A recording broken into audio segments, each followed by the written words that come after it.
Forget everything you think you know about Amazon fees, because if you're using Amazon's very own profit calculator or revenue calculator, I can almost guarantee you're way less profitable than you think you are. Maybe not profitable at all. In the next few minutes, I'm going to walk you through 3 fees Amazon doesn't show you upfront. First one is cost me $2 per unit, and most sellers don't even track it. The second one is the most important number in your entire business, and I bet you don't know yours. And the third is a silent profit killer. It's the difference between a super profitable day and a non-profit day, even with the same revenue numbers. My name is Andy, and I scaled my Amazon business from 0 to 1 million in 5 months and to 3.8 million in 2 years. So everything I'm about to show you right now is what I'm running in my own business, not theories from 5 years ago. Stick around for the third one because it's the one most sellers don't realize it's bleeding them. And the math on it is gonna make you stop scrolling. Let's get into it.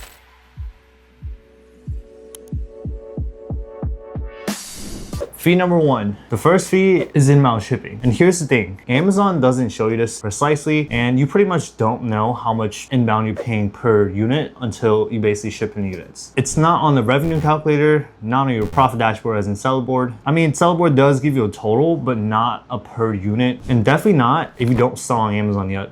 Which means when you're pricing a product, you're flying blind on one of your biggest costs. And it's only gotten worse over the last year or two. Amazon added shipment splits, inbound placement fees, and raised the cost of inbound shipping across the board. So if you priced your products 18 months ago and haven't recalculated, your margins shrunk and you didn't even notice. I'm sure you noticed, but here's what you're roughly looking at. Full truckloads run around 20 cents per pound. Small parcel delivery, which is SPD via UPS, is around 40 cents per pound. And less than truckload costs around 35 cents, 30 cents. And again, it honestly depends on your item and how well you utilize your space, but it will be around there. So let's say you sell an item that's around a pound. It's roughly around 25 cents to all the way up to like 45 cents with the new fuel surcharges Amazon recently implemented, but it's gonna be around those cents per pound. Let me give you a real example from one of my brands. I sell candles in a pack of 6. There's no way I'm shipping those SPD. It's too heavy, too fragile in this case. So we ship around 2 to 3 pallets at a time, max out the pallets at 1,500 pounds and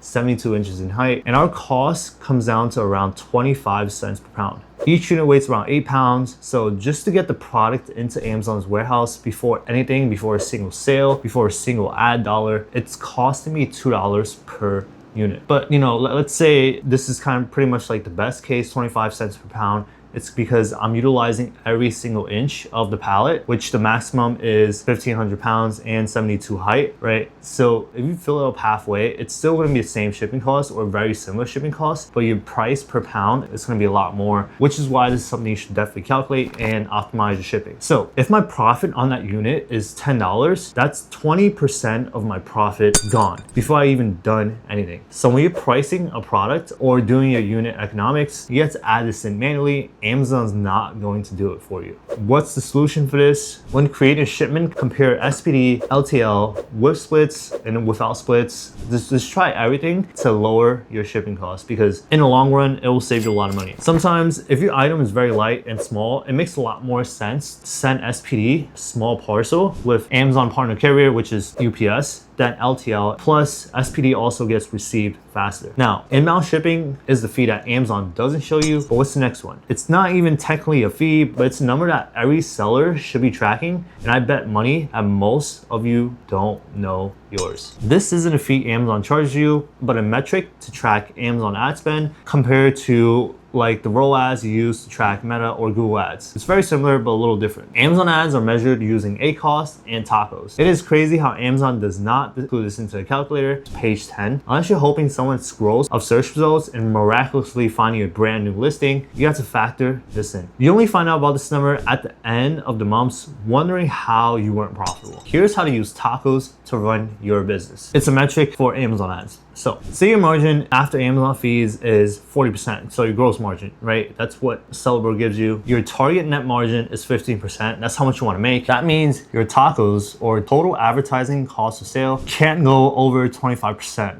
It's simple subtraction. So you basically do 40, which is your gross margin, minus 15, which is your target margin, and which gives you the target tacos of 25%. That's not a guess. That's your ceiling if you want to hit your margin. The second your tacos go over 25%, you're below your target net margins. The second it goes under 25%, you're more profitable than planned. This one number lets you forecast your business. You can predict your next month's profits. You can plan purchase orders.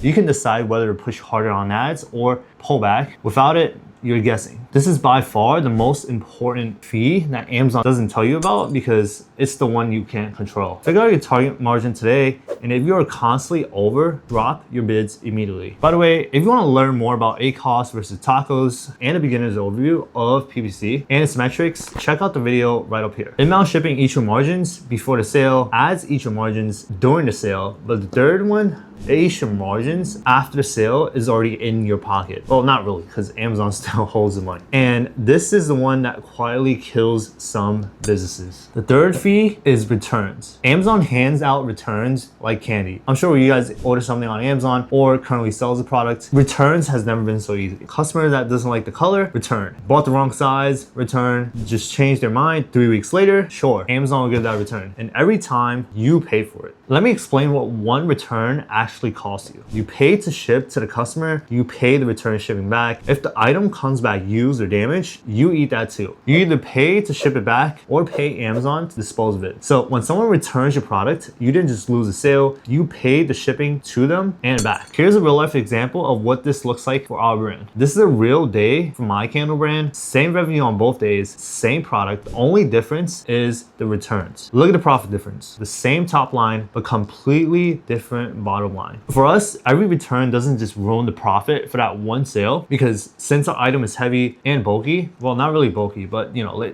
Amazon considers it large, we have a $15 fulfillment fee. It wiped off the profit of 3 orders, including this order. So what's the solution for this, you might ask? For us, it was automated partial refunds. So what you can do is offer the customer a discount instead of returning the entire item. It works for us perfectly just because of our fulfillment fee. For example, if someone got one candle broken on arrival, instead of paying the $15 return fee or sending them a whole new order, we offer them a 20% discount and they can just keep the product, which the 20% is basically like, let's say 1 out of 6 candles break. We basically just offer them the refund on that one candle. And yes, there will be people that will try to take advantage, but it's the best choice in our case. If you want to actually see what your products look like after all possible fees, like inbounds, ads, returns, and any other fees you could possibly think of, check out our free calculator that includes all this along with other free resources we have in the description below. I know some of you are thinking, my product's better than that, I don't get returns. Unless you're selling consumables or hazmat, which legally can't be returned, you will get returns. Of course, there are some products that get a lot more returns than others, but it is a fee you should definitely be considering. So here's the reality. If your net margin is 15%, and that's pretty average for Amazon brand, these 3 hidden costs can easily take 20 to 40% of your profit, which means you're not running a 15% margin business, you're running a 9% margin business. So make sure you get this right before you go any further. Go see your unit economics with all 3 of these numbers in it for absolutely free in the description below. If the math doesn't work, you need to raise your price, lower your cost, or bundle your SKUs to save on the fulfillment fees. If you want to see the top 3 mistakes I've made that cost me over $100,000, that's the video right here, quietly keeping the money that's owed to you and how to get it back. I'll see you in the next video.